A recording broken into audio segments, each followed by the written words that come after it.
본문 말씀 시편 119편 142절로부터 144절 말씀 생명이라는 제목으로 하나님의 말씀 선포하도록 하겠습니다. 다윗은 119편의 제18부의 시작에서 이 18부의 주제인 하나님은 의로우십니다. 모든 판단이 옳으십니다. 이렇게 고백하였죠.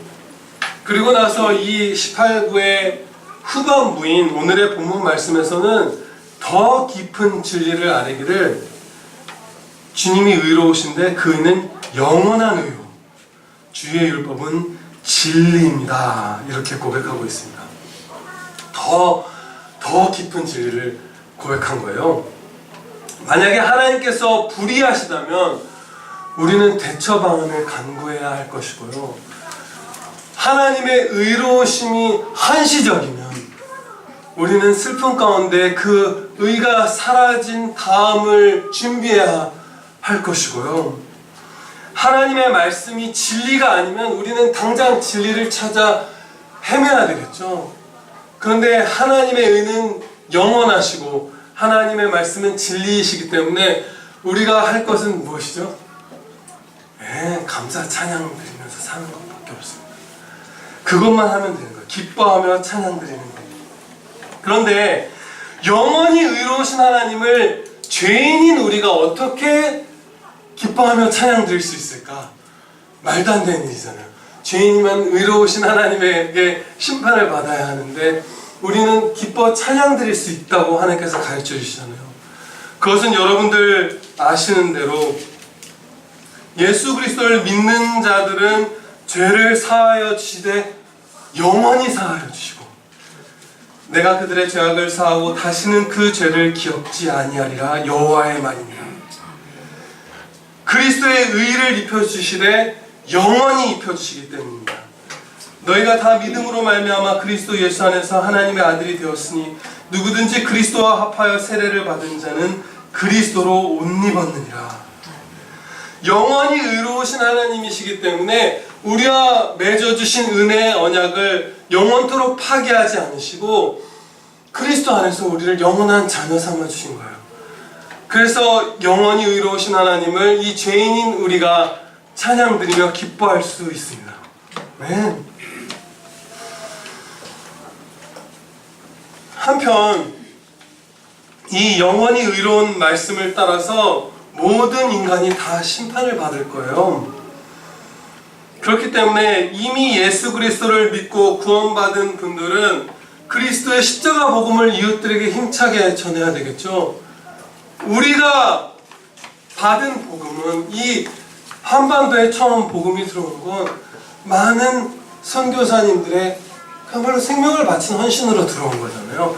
그런데 이제 우리가 예수님 믿고 우리 구원 받았으니까 우리만 갖고 있자라고 하는 건 그건 정말 안 되는 도둑인 거죠. 하나님께서 나눠주라 한 걸 주라 한 걸 주지 않는 거, 줘야 할 것을 주지 않는 건 도둑이잖아요. 그런 거고요. 또 아직 믿지 않는 분들은 예수님을 믿고 구원을 받으셔야 해요. 그렇지 않으면 영원한 지옥의 형벌을 받게 될 것인데요. 이 땅에서 기르면 80년, 90년이 이 땅에서의 잠깐의 삶이 영원한 우리의 상태를 결정하는 거예요. 속히 믿으시고 이미 믿는 분들은 구원의 감격으로 복음을 전파합시다. 다윗에게 환난과 우환이 찾아왔죠. 그렇게 고백하고 있어요. 143절에서 환난은 외부의 찌름이고 우환은 그 내부의 고통이에요. 그 두 가지가 다 온 거예요. 고린도후서 7장 5절에 기록된 사도 바울의 고백과도 같아요. 밖으로는 다투며 안으로는 두려움이라. 이런 상황들이 있죠. 밖으로 막 찔림받고 안으로는 두렵고 영혼이 요동치고 환경이 같이 요동치고 이런 일들이 있어요. 그 스펄전 목사님이 초기에 복음을 바르게 전해서 하나님께서 역사하셔서 마치 역사 전에 복음 바르게 전한 게 있는 것 같아요. 역사하셔서 복음을 바르게 전하게 하셔서 또 큰 하나님의 일을 이루실 때 방해자들이 많았어요. 그래서 큰 이제 많은 회중이 참석해서 다 계단에까지 서서 창틀에까지 매달려서 예배를 드릴 때였는데, 반대하는 사람들이 곳곳에 자신들의 스파이를 심어놓고 예배 중간에 갑자기 부랴부랴 소리를 지른 거예요. 도망가야 한다고. 그래서 그 옛날 목조 건물이잖아요. 거기에 막 몇천 명이 모였는데, 거기서 사람들이 갑자기 소요가 일어나고 막 도망치면서 계단이 무너지고 쓰러지고 앞서서 그날 7명이 죽었어요. 근데 그 스펄전 목사님이 그 상황을 다 지켜본 다음에 그 사람이 죽는 걸 얘기를 듣고 보고 한 다음에 그날 실신을 했는데 평생 신경계의 상처가 남았대요. 그럴 만큼 외부의 공격이 있고 영혼의 요동침이 있고 우환과 환란이 우리에게 올 때가 있는 거예요. 그런데 이런 상황에서도 경건한 성도는 하나님의 말씀을 즐거워합니다. 아멘. 위로와 힘을 얻고 더 나가는 거예요. 즐거워하는 거예요. 위로받아서 어떤 평상시의 상태로 회복되는 정도가 아니라 즐거움까지 나아갑니다. 아니, 사실상 다른 곳에서는 즐거움을 찾을 수가 없죠. 환난과 우환은 우리를 이 땅에서 많이 속이고자 하는, 때로는 속이는 그 가짜 기쁨, 가짜 생명의 한계를 드러내는 아주 복된 불의 연단이에요. 어떤 청소년이 영혼과 육신이 다 사망의 문턱으로 나아가서 이제 그 문지방에 서서 일로 떨어지면 죽을 것 같은 그 영혼의 상태와 육신의 상태일 때, 그 아이가 좋아하던 무슨 최신 아이폰 120만원짜리 하나를 사주면 그 아이가 위로받고 막 즐거워할까요? 거들떠보지도 못하죠. 아니면 봐도 허무함 속에서 사그러져 가죠. 다윗처럼 하나님의 말씀을 즐거워하는 것 이외에 다른 기쁨은 없습니다. 네, 아멘. 더 나아가서요. 더 나아가는 거예요. 이 즐거움도 위로 다음에 즐거움까지 나아가는데 더 복된 것은 때로는 환난과 우환의 날에 평안의 때보다 더 달게 주님의 사랑과 기쁨을 맛보게 된다는 거예요. 환난과 우환이 더 달콤하게 우리를 인도한다는 거예요. 주님께로. 바울 사도가 이렇게 말했습니다. 그리스도의 고난이 우리에게 넘친 것 같이 우리의 위로도 그리스도로 말미암아 넘치는도다. 아멘. 그리스도께서 주시는 특별한 사랑의 손길을 경험했는데 사도가 받은 큰 고난을 상상하기 어려운 것보다 사도가 받은 그리스도의 이 사랑의 위로의 거대함을 상상하기가 더 어렵죠. 더 어려워요. 더 소수의 사람들만 체험하는 것이고요. 목기 뱀을 당하고 매 맞고 하는 것들은 이렇게 신실한 분들이 아니어도 당하죠. 어느 정도 그리고 우리가 상상이 가능해요. 근데 그 큰 사랑은 정말 상상하기 어려워요. 너무나 엄청난 걸 맛보게 되는 거예요. 본문 말씀에서도 다윗이 자신에게 미친 고난이 증가할 때 하나님의 말씀을 누리는 즐거움도 덩달아 커진 것을 발견할 수 있어요. 141절 말씀을 보시겠습니다. 내가 미천하여 멸시를 당하나. 여기서는 멸시를 당하는 고난을 받았죠. 근데 143절에서는 고난이 더 커져서 환난과 우환이 나를 찾아왔다 얘기해요. 더 안과 밖에 그 거대한 그 핍박과 고통이 안과 밖으로 있었던 거예요. 그리고 141절에서는 주의 법을 잊지 아니하였다라고 말했는데 143절에서는 더 나아가죠. 주의 계명이 바로 나의 즐거움입니다. 찬양드립니다. 고난도 증가했는데 즐거움도 증가한 거예요. 네, 이런 일이 우리에게 일어납니다. 이 말씀에서 우리가 배울 수 있는 바대로 성도는 어떤 환난과 우환이 와도 낙심하지 않을 수 있습니다. 아멘. 그리고 언뜻 고통의 길처럼 보이는 충성된 성도의 삶이 오히려 더 즐거운 길임을 가르쳐주세요.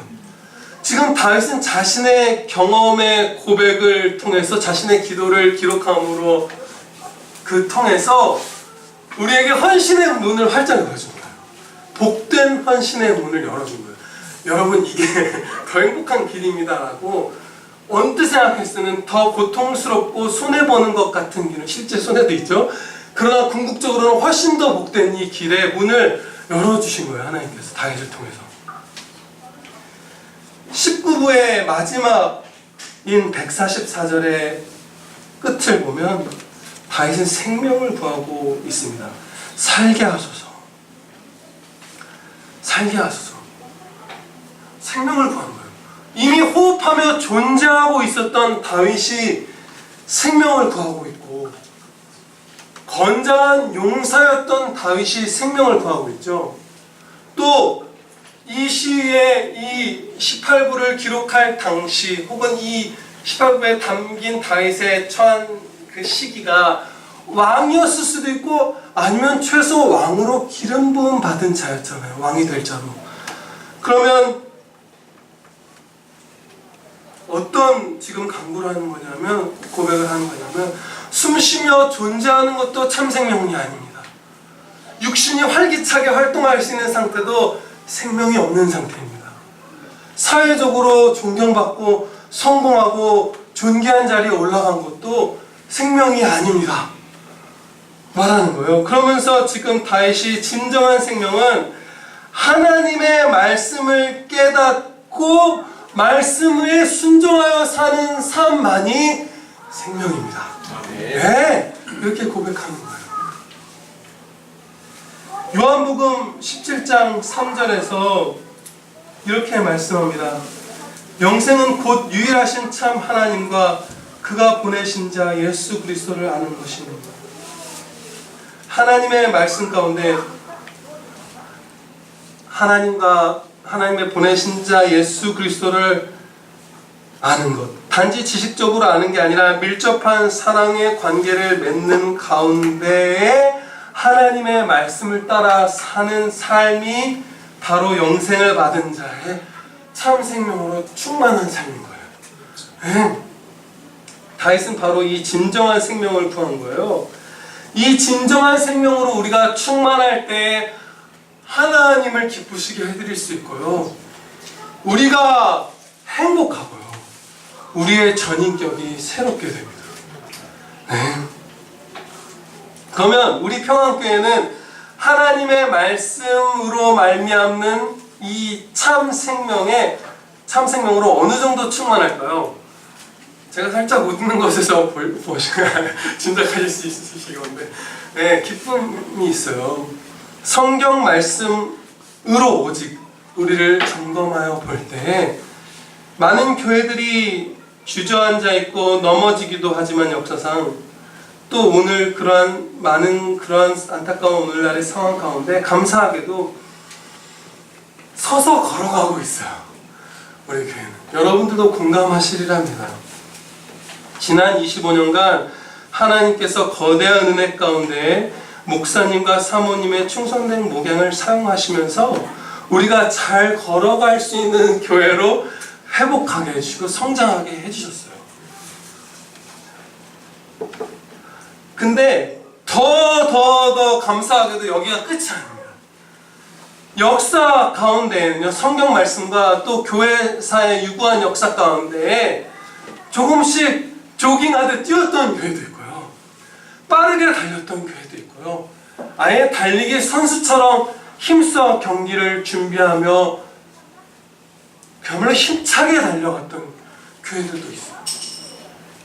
우리가 하나님을 기쁘시게 해드릴 수 있는 상한선도 여기가 아니고, 우리가 하나님을 즐거워할 수 있는 기쁨의 상한선도 여기가 아니고, 우리가 온전해질 수 있는 상한선도 여기가 끝이 아닌 거예요.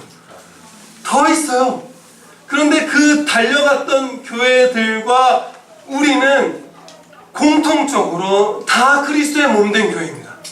네. 그래서 우리도 뛰어갈 수 있어요. 네. 그런데 이제 우리는 아주 중대한 기로에 서 있다는 사실을 자각해야 합니다. 뛰는 교회에 전력 질주하는 교회가 되는 그 행복한 길과, 아니면 이대로 걷기를 계속하면서 점차 근육이 쇠약해지고 점차 병들어 쓰러져 가는 거. 두 길 중에 한 가지를 택해야 돼요. 근데 여기서 의문이 들죠. 아니 지금 걷고 있는데 여러분 희망적이고 기쁜 느낌을 우리 교회에 대해서 가지고 계시죠? 저도 그래요. 그렇게 말씀드렸고요. 그러면 지금도 걷고 있으면서 행복해하고 소망을 품고 희망이 있다고 생각하는데 왜 내일도 걸으면 우리는 쓰러지고 망해갈 거라고 얘기하는가? 지금 우리가 걷고 있을 때에 기뻐할 수 있는 이유는 우리가 지금 걷는 게 25년 전부터 쉼없이 회복되고 쉼없이 성화를 이뤄가는 그 성장하는 과정의 한 점으로서 걷고 있기 때문이에요. 그런데 이제 더 성장하지 않고 더 죄와 싸워서 죄를 죽이지 않고 더 새 사람을 살리지 않고 계속 걸으면 그때는 이제 죽어가는 거예요. 영원히 성장할 수 이 땅에서 한계치까지 성장할 수 없는, 아니 한계가 없는 성도의 성장과 그 복된 삶의 그 천국에서나 완성될 그 성화의 삶을 이미 그냥 마무리하고 우리가 이제 노년기로 접어들겠다는 거예요. 그래서 이제는 우리에게 그야말로 복된 선택지는 하나밖에 없어요. 야, 우리 뚜벅뚜벅 걸어가자. 그것도 안 복돼요. 그건 퇴보예요. 이제 남은 건 뛰던가 죽던가야. 그래서 달려야 합니다. 당연히 달려야 해요, 여러분. 그런데 우리가 힘차게 뛰어갔던 선배 교회의 모습을 살펴보면서 더욱더 하나님의 말씀을 배우도록 하겠습니다. 스펄전 목사님이 사역했던 메트로폴리탄 타버나클 교회는요, 런던에 있었는데요, 아주 충성된 교회였어요. 그야말로 운동선수 같은 교회였어요. 막 마라톤 같은 교회였어요. 그 교회가 간접적으로 섬겼던 기관이 60개가 넘는데요. 막 기관 이름이 막 끝도 없어요. 막 밥도 많이 먹이고 막 1,700명 어째 식사를 준비하고 막 이래요. 그러다 나중에 굴뚝이 과열돼서 교회에 불도 나고 그래요. 웃으면 안 되는데 얼마나 사랑으로 같이 큰 잔치를 배설하려고 했으면. 그런데 거기에 가장 중요한 기관 4가지를 이제 한 신학자가 뽑기를 목회자 대학, 구빈원, 오화원, 권서인회 이렇게 4가지를 뽑아요. 낯선 건 권서인회죠. 뭐 많이들 아시겠지만 그래도 낯선 학생분들이나 여러분들이 있을 텐데요. 권서인회는 권서인이라고 불리우는 분들이 가가호 방문해서 복음을 전도하고 원가로 성경 말씀이나 설교집이나 신학책들을 파는 거예요. 우리나라의 전도부인이라고 불렸던 그분들이 권서인들이었어요. 그래서 각 가정에 복음도 전파하고 하나님의 말씀도 두고 하나님의 말씀을 펼쳐낸 복된 경건한 책들도 두어서 하나님의 말씀이 그 가정에 뿌리 내리게 하는 게 권서인의 일이었어요. 목사님과 많은 성도분들이 이 주요 기관과 나머지 60여 개의 기관들을 아주 헌신적으로 섬겼는데요. 먼저 목회자 대학의 경우 2년 과정으로 시작을 했는데 처음에 8명이었대요. 그래서 진짜 작게 시작했는데 나중에 그냥 평범한 신학교처럼 큰 기관이 됐어요. 그런데 그 컨퍼런스를 하면 거의 500명이 막 한 자리에 모이고 막 이렇게 막 커간 거예요. 근데 놀란 게요. 놀란 걸 얘기하기 전에 오늘날 일반적인 신학교와 조금 다른 점은 이미 설교를 하고 있던 설교자를 학교로 이렇게 모아서 체계적인 교육을 받게 한 거예요. 그러니까 이미 어떻게 보면 목사님들이었고 설교자분들이었던 거예요. 사역하는. 그런데 이 목회자 대학 사역에서 아주 놀라운 점은 그 모든 학생들, 아주 여유 있어서 괜찮은 학생들을 빼면 학비와 식비와 숙식과 그 잠자리와 옷과 책과 용돈까지 다 줬대요. 그런데 그 학생들이 다 어디서 살았냐면 2년 동안 다 타버나클 교회 성도들의 각 가정이 흩어져서 살았다. 타버나클 교회 성도분들은 이런 소원을 가진 거예요. 그 목회자 대학이 계속되면서 이런 부부가 이런 대화를 했을 거예요. 여보, 이제 우리 올해는 많이 열심히 돈을 모으고 힘써서 우리 다락방을 잘 손님방으로 개장해서 목회자 대학에 온 우리 설교자분 목사님을 우리 2년간 모십시다. 아니 우리 20년간, 아니 우리 떠날 때까지 합시다. 그런 거예요. 그리고 나중에 기숙사를 지을 형편이 됐는데도 기숙사를 안 짓고 계속 성도들의 가정에서 살아요. 그 목사님들, 그 설교자분들. 왜? 스펄전 목사님이 기숙사에 모여서 신학생들끼리 한담이나 나누면서 불경을 하게 될까봐 각 성도 그 헌신하고 있는 양들의 집에 주님의 아들, 딸, 그리스도의 신부의 집에 머물면서 각성하라고 그렇게 살았어요. 그리고 권서인의 경우는요, 1878년에 기록을 보면 94명, 94명의 권서인이 활동했는데요. 그해 92만 6,290회나 사람들을 방문했어요. 이게요, 주 6일째로 나눠보면 하루에 31명이에요. 365일 동안 주일날만 쉬고 매주 6일 동안 하루에 31명씩 방문하는 거예요. 그러면 이 숫자가 나와요. 엄청난 헌신을 한 거예요. 그리고 고아원의 경우는요, 당시 일반적인 고아원들처럼 아주 열악한 집단 숙소에서 겨우 살아 숨 쉴 수 있게 한 게 아니라 숲이 있는 그 아름다운 곳에, 마당이 있는 곳에 큰 집을 짓고 놀이홀도 짓고 수영장도 만들었어요. 그래서 가장 신실한 성도들을 부모처럼 거기서 섬기게 해서 아이들이 한 사람 한 사람이 다 믿음의 가정을 갖게 해준 거예요. 그래서 스펄전 목사님이 뭐라고 얘기했냐면, 모든 아이들이 수영을 배울 수 있어서 너무나 좋다고 막 기뻐하고, 수영 배우고, 저도 못 배우고 여러분들도 못 배웠었는데 19세기에 고아인 아이들이 수영을 배우고, 또 이 스펄전 목사님은 마치 사랑 많은 할아버지처럼 고아원에 방문할 때면 아이들 숫자만큼 꽤 값어치가 나가는 그 동전, 요즘은 동전이 싸고 우리나라는 그렇지만 뭐 일본만 해도 5,000원짜리 동전이 있잖아요. 그런 값어치가 나가는 동전 아이들 숫자만큼 가져와서 막 맨날 용돈 주시고 사랑으로 얘기하고 기도하고, 그렇게 할아버지도 있고 아버지도 있고 어머니도 있는 아이들을 만든 거예요. 그리고 핵심 기관은 아니지만 주목할 만한 기관과 사역이 있습니다. 처음에는 목사님의 사모님이 단독으로 시작하셨던 일인데요, 목회자분들에게 아주 좋은 신학책들을 보내는 사역이에요. 수제나 사모님, 이 스펄전 목사님의 아내분인데요, 이분이 몸이 너무 약한 분이었어요. 그래서 남편이 주일 예배를 인도하는데도 담임 목사의 사모님이 주일 예배를 못 드린 날이 어마어마하게 많았대요. 그냥 못 나가는 거예요. 교회까지 마차를 타고 갈 기력이 없는 거예요.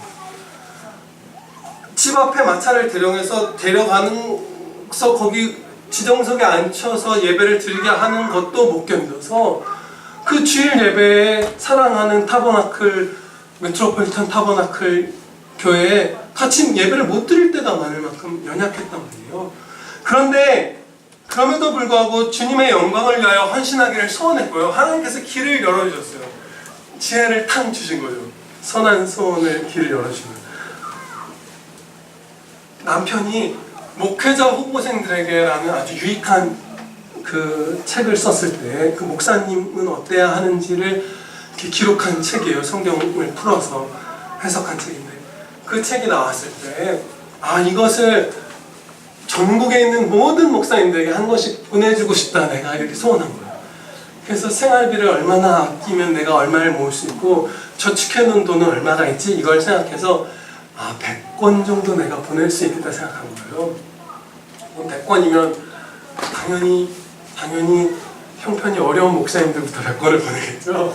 그래서 잉글랜드 전역에 있는 가난한 목사님들에게 이 목회자 후보생들에게라는 책을 처음 100권을 보내면서 다른 성도들에게 알리지 않고 그냥 사모님 혼자서 한 분이서 비밀리에 그 일을 시작했어요. 그런데 점차 이 귀한 일에 동참하는 사람들이 늘면서 14년 뒤인 1889년의 기록을 보면 전 세계로 이제 책을 보내기 시작했어요. 막 인도, 무슨 스리랑카, 일본에도 보내셨던 것 같아요. 기억에. 아무튼 온갖 나라를 다 보냈는데 1년에 6,916권의 책과 13,565권의 단편 설교를 전 세계에 보내게 돼요. 엄청나죠? 그런데 이 수제나 사모님에게 책을 받은 목사님들이 감사의 편지를 보낸 것들, 그 편지들이 지금 많이 남아있어요. 그 가운데 3가지 사례를 나누고자 하는데요. 그 전에 우선은 이 책을 받은 목사님들이 감사의 편지를 보냈다는 사실 자체가 우리를 각성케 합니다. 왜냐하면요, 뽀빠이 이상용 씨 방송 여러분 많이들 아시죠?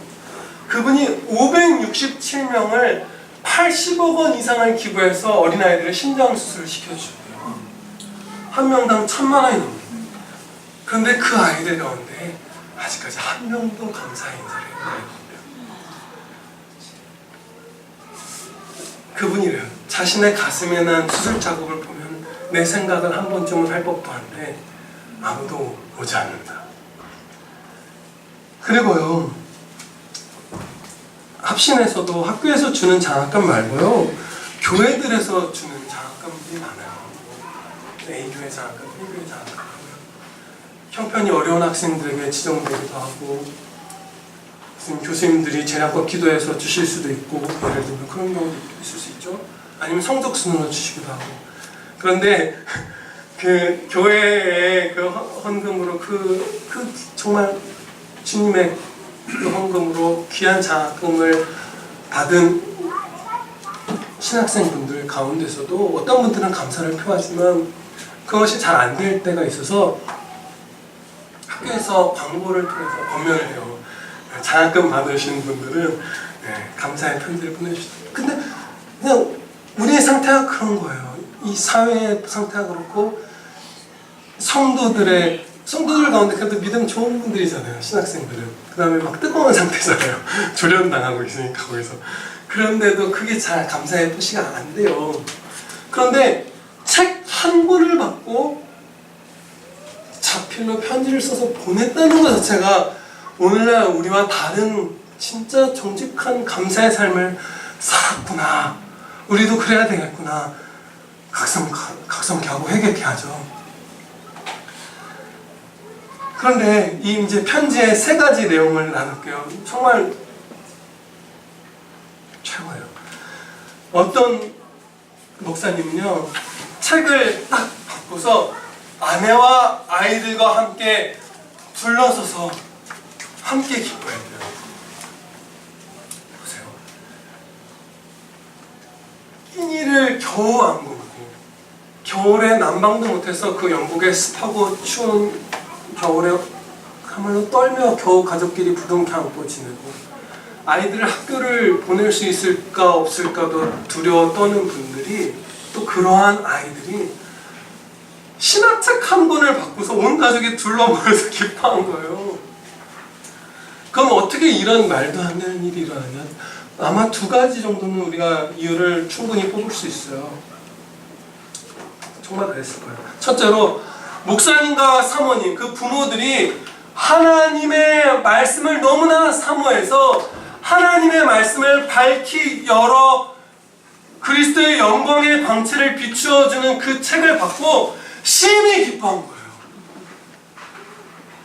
엄마 아빠가 행복하게 막 기뻐하면 아이들이 뭔지 잘 몰라도 같이 기뻐하잖아요.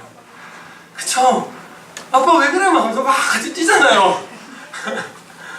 그리고 2번째로 평소에 극한 그 빈핍 가운데서도 하나님의 말씀은 영원한 생명의 말씀이고 이 말씀 안에 너희가 걸으면 얘들아 너희는 산다! 그걸 가르쳐 주었기 때문에 말씀을 열어주는 신학책 한 권을 놓고 아이들도 함께 기뻐한 거예요.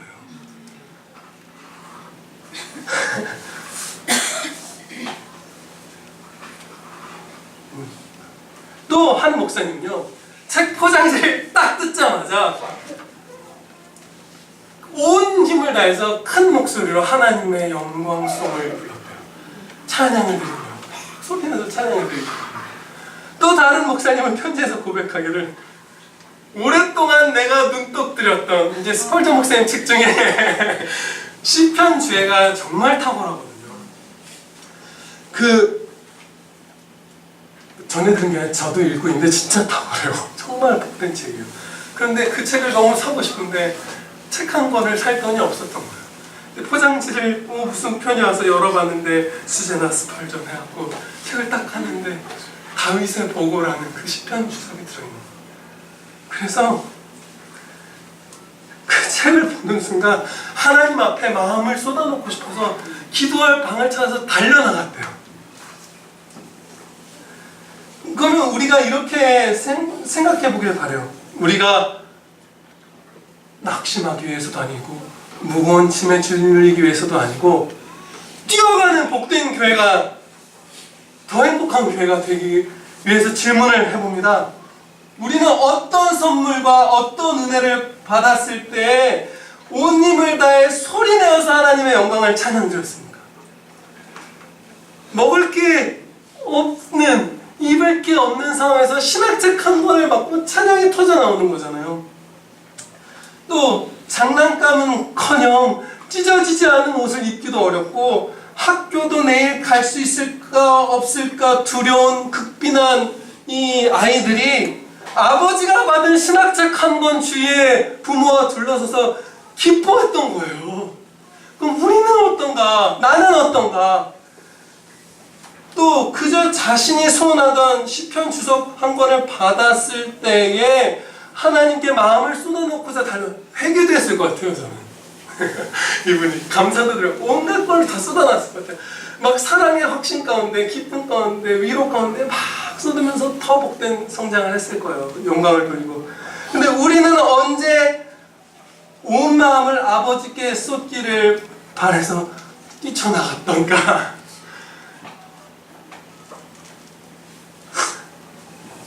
이렇게 될 수 있어요, 우리가.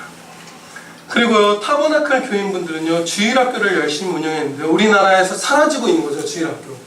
이분들은 자신들의 예배당에서만 주일학교를 운영했던 게 아니라 빈민가를 다니면서 그곳에 있는 어린아이들에게 하나님의 말씀을 가르치는 일들을 했어요. 그래서 얼만큼 열악한 환경에서 헌신하셨냐면요, 여자 선생님들이 주일학교 아이들을 가르쳤는데 그 빈민촌에 있는 아이들을 가르칠 수 있는 뭐 가정이나 이런 건물들의 환경이 너무 열악해서 정말로 환기가 하나도 안 되고 너무 악취가 나는 썩은 건물이어서 실신하지 않기 위해서 나와서 숨을 쉬어야 했대요.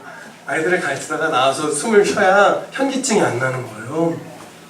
그런데 그런 열악한 환경이 있어도 굴하지 않고 600여 명의 교사가 8,000명의 어린아이들을 가르친대요. 그런데 타버나클 교회 성도분들은 스펄전 목사님의 충성된 본을 통해서 각성된 그런 측면이 커요. 정말 먼저 솔선한 거죠, 주님께 은혜 받은 목사님이. 근데 이 목사님이 얼마나 충성을 했냐면 일주일에 편지를 500통씩 썼다는 기록이 있어요, 자필로. 그래서 그 기록만큼은 제가 잘못 오기 된 건 줄 알았어요. 500통이면요 7일 내내 일하는 걸로 쳐도 하루에 70통이잖아요. 사고가 똑똑한 분이라서 빨랐다 쳐도, 손으로 쓰는 시간이 걸려서 2분이라고 쳐도 하루에 2시간 반이에요. 365일 500통을 한 주에 쓰려면. 그러면 세상에 누가 어떤 사람이 하루에 편지만 2시간 반씩 365일을 쓸 수 있겠어요. 다른 일들도 많은데 60개 이상의 기관을 운영하는 분이요. 그래서 이거는 좀 과장이거나 특수한 시기에 이랬겠구나 했는데, 목사님이 성도분들에게, 많은 사람들에게 보낸 편지가 지금도 남아있는데 글씨가 진짜 심하게 삐뚤빼뚤거리고 막 줄도 잘 못 맞춰요. 왜냐? 원래 글씨를 못 쓴 분이 아니라 기록이 남아있는데 하도 편지를 써서 손이 부어서 펜을 잘 못 잡았대요. 진짜로 한 거예요. 이제 이 장기 작가가 현대의 장기 작가인데, 오늘날 같으면 스펄전 목사는 전화기를 붙들고 놓지 않은 분이었을 거다. 우리 목사님 생각났어요. 밤에도 낮에도 새벽에도 계속 권면하고 설득하고 그런 걸 한 거예요. 500통을 막 공영 목사 막 새신자 불신자에게 2시간 반씩 최소 뭘 더 걸렸을 수도 있어요. 손에 관절염이 와서 펜을 못 들 만큼 부어서 퉁퉁해질 만큼 편지를 쓴 거예요. 어떤 사람한테까지 편지를 썼냐면, 타버나클 예배당에 나와서 어떤 아버지가 기도하는 걸 목사님이 들은 거예요.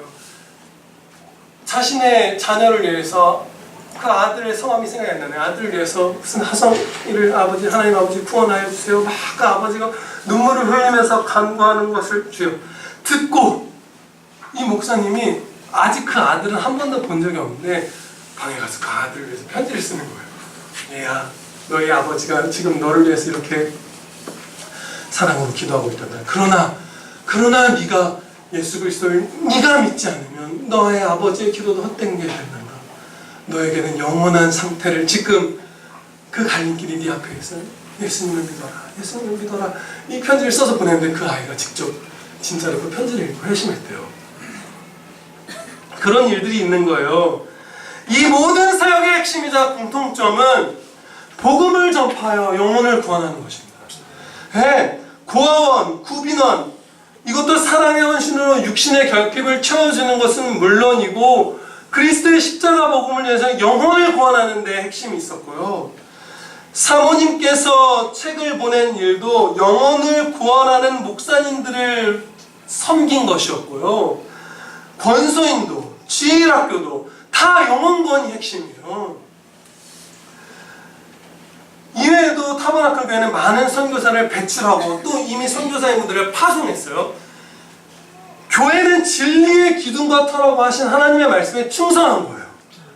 네, 진리의 말씀을 따라 형제와 불신자 이웃들과 원수까지 사랑하며 진리의 빛을 온 세상에 비추고, 그리스도의 복음을 전파해서 진리를 막 온 만방에 알리는 그 진리에 수종드는 기둥과 터인 교회의 본분을 다한 거예요.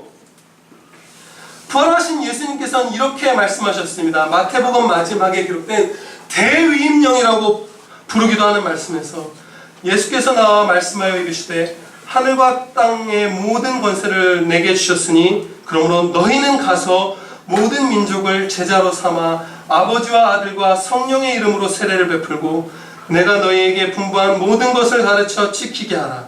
볼지어다 내가 세상 끝날까지 너희와 항상 함께 있으리라 하시네요.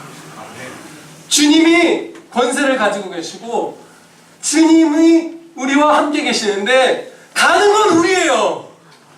가라! 복음을 전해서 내 영혼 구원 사역에 너희도 동참하려나 명하신 거예요. 하나님의 영광을 찬양하기를 사모하는 사람은 온 세계 만물이 다 같이 하나님께 찬양 드리기를 사모합니다. 그리고 한 이웃, 한 영혼을 내 목숨처럼 애끓는 사랑으로 사랑해요. 그래서 복음을 힘써 전파할 수밖에 없는 거예요. 근데 우리가 만약에 진리의 기둥과 터로서 힘써 복음을 사랑 가운데 전파하지 않으면 어떤 일이 일어나냐 하면, 존 파이프 목사님은 이렇게 표현해요. 이유도 모른 채 영혼이 병들 것이다. 내가 왜 병들었는지도 모른 채 병들 것이다. 생각해보면 맞아요. 우리의 진짜 생명, 하늘의 생명, 영원한 생명, 영적인 생명의 핵심 활동이 이 땅 가운데서 하나님께 찬양드리고 그리스도의 복음을 증거하는 거잖아요. 그걸 안 한다는 건 육신의 생명으로 비유하면 안 먹고 안 숨쉬고 안 걷는 거잖아요. 그러면 정말 몸이 쇠약해져 가겠죠. 마찬가지로 우리가 이 타모나클 형제님들처럼 헌신적으로 집에 설교자를 재우고 섬기고 숨쉬기 힘든 그 빈민굴에 가서 아이들을 가르치고 하지 않으면 우리 영혼이 숨을 안 쉬는 거예요. 그래서 우리 영혼이 이유도 자각하지 못한 채 병이 들어서 내 삶엔 의미가 없다고 느끼고 우울해하고 오래 두려워 떨고 많이 미워하고 적게 사랑하고 감사가 없고 기쁨 없이 잘못된 선택을 하면서 살아가는 거예요. 그래서 우리에게 복된 길은 딱 이거 하나밖에 없어요. 이렇게 되는 것밖에 안 남았어요. 뛰어가는 길밖에 없어요. 이 우리가 복음 전파해서 영혼을 구원하는 게 얼마나 놀라운 일이냐면요, 한 사람의 죄인이 회개하며 예수 그리스도께로 돌아올 때, 예수님을 믿을 때 하늘에 계신 하나님 아버지와 모든 천사들과 모든 하늘에 있는 성도들이 다 함께 기뻐하잖아요.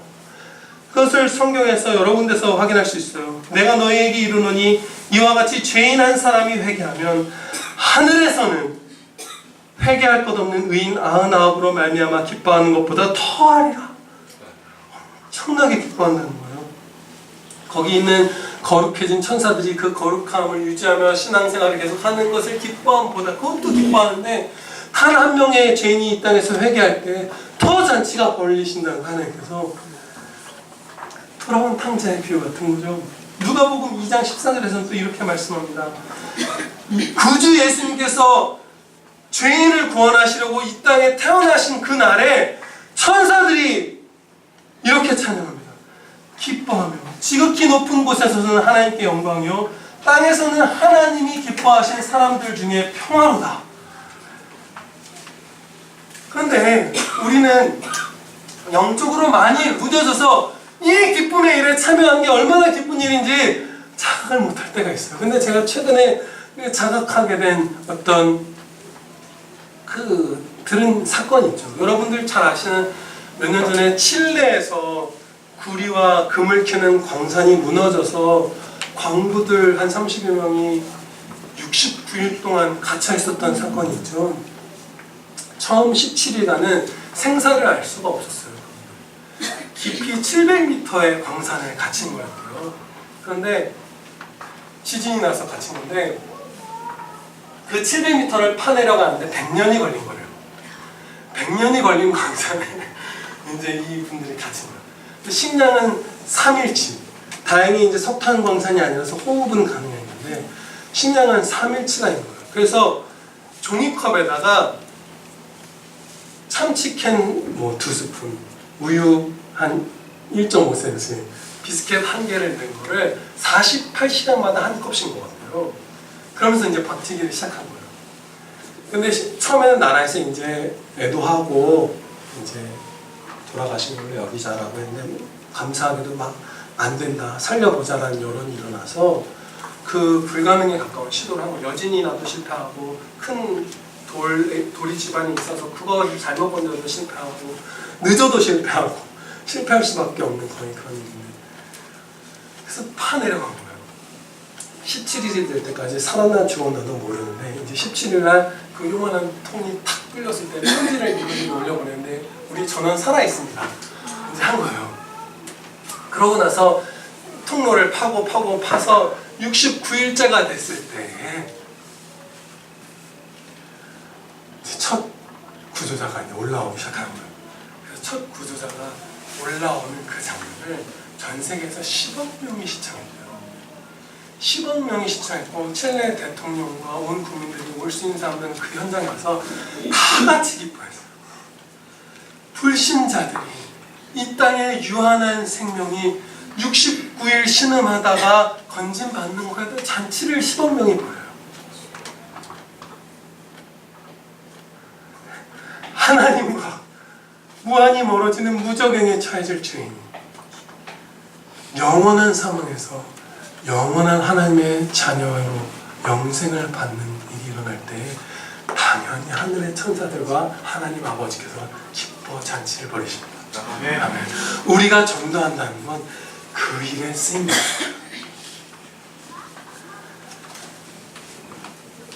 시편 96편 말씀을 마지막으로 보시겠습니다. 시편 96편을 펴시겠습니다.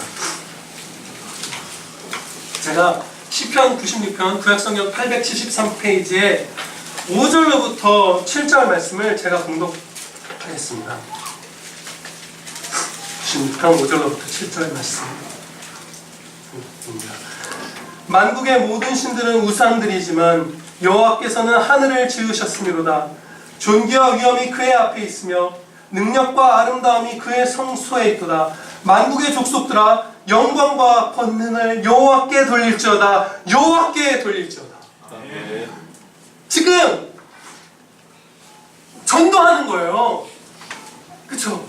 만국의 족속들에게 하나님께로 나오라. 유일한 참 하나님이신 하나님께 그리스도께로 나와서 영생을 얻고 하나님의 자녀 되어 하나님께 찬양드리자. 우리 나와라 하는 거예요. 그런데 여러분들, 이 전도의 길이, 진리의 기둥과 토로 사는 길이 결코 녹록지 않잖아요. 헌신이 있잖아요. 고생이 있잖아요. 핍박이 있잖아요. 그러면 우리는 당연히 꺼려지죠. 그게 전부라고 생각할 때가 많으니까, 속으니까, 매몰당하니까, 우리의 어리석음 때문에. 그런데 1절 말씀을 보세요. 다 함께 90편 1절 말씀을 한 목소리로 봉독하겠습니다. 1절 2절까지 할게요. 시작. 새 노래로 여호와께 노래하라. 온 땅이여 여호와께 노래할지어다. 여호와께 노래하여 그의 이름을 송축하며 그의 구원을 날마다 전파할지어다. 아멘. 먼저 구원받은 자로서 기쁨으로 노래하는 거예요, 지금. 그러니까 복음 전도의 길은 내가 기쁜 길인 거예요. 내가 안 기쁘면 전도 자체가 안 돼요. 야, 이거 슬픈데 하나님 믿어봤자 고생길인데 믿어봐라. 그럼 누가 믿겠어요? 내가 먼저 구원의 감격으로 그의 이름을 송축하며 그의 구원을 날마다 전파할지어다. 새 노래를 지어 부르는 기쁨 가운데에 이웃들에게 복음을 증거해서 함께 찬양하게 되는 거예요. 그러니까 행복한 길입니다, 여러분. 고된 헌신이 더 큰 기쁨이에요. 그러면 이제 마지막으로 어떻게 우리가 삶에 이 말씀을 적용하면서 당장 오늘부터 실천할 것인가? 가장 먼저 드려야 할 말씀이 이거예요. 신중합시다, 우리. 하나님께서는 신중하라고 남녀노소에게 가장 어떻게 보면 주의할 점 가운데 하나로 신중하면 내 명령에 귀 기울이라고 하셨어요. 지금 당장 우리가 쫓아나가서 무슨 선교사님을 찾아 파송하고 이런 게 우선이 아닌 거죠. 신중하는데요. 먼저 그 신중함의 실천이죠. 온 마음을 쏟아 부르짖어서 간구하시기 바랍니다. 진리의 기둥과 토로서 이웃을 이 타버나클 선배님들처럼 사랑하고 스펄전 목사님처럼 사랑할 수 있기를, 그분들처럼 영혼에 대한 사모함과 복음 전파의 열망으로 힘써 헌신할 수 있기를 막 간구하는 거예요. 그리고 두 번째로 먼저 서 계신 곳 어디서나 뜨겁게 사랑하시길 바라요. 거기서 시작하는 거예요. 정말 내가 여기서는 사랑으로 이곳에 그리스도의 사랑의 영광의 광채를 비추고야 말겠다. 네, 그 결심을 하고 정말 애끓는 사랑으로 사랑하고 또 사랑하고 또 사랑하는 거예요. 막 간절히 기도하고 간절히 사랑하면 어떤 일이 일어나냐면, 말씀의 언약을 의지해서 여러분들에게 막 선포하면 두드리는 자에게 열어주시고 찾는 자에게 상 주시는 우리 하나님 아버지께서 우리가 진리의 기둥과 토로서 충성할 수 있는 길을 열어주실 겁니다. 아멘. 기도드리시겠습니다. 하나님 아버지, 우리가 지금까지 주님의 거대한 은혜 가운데 회복되고 성장케 하여 주심을 감사합니다.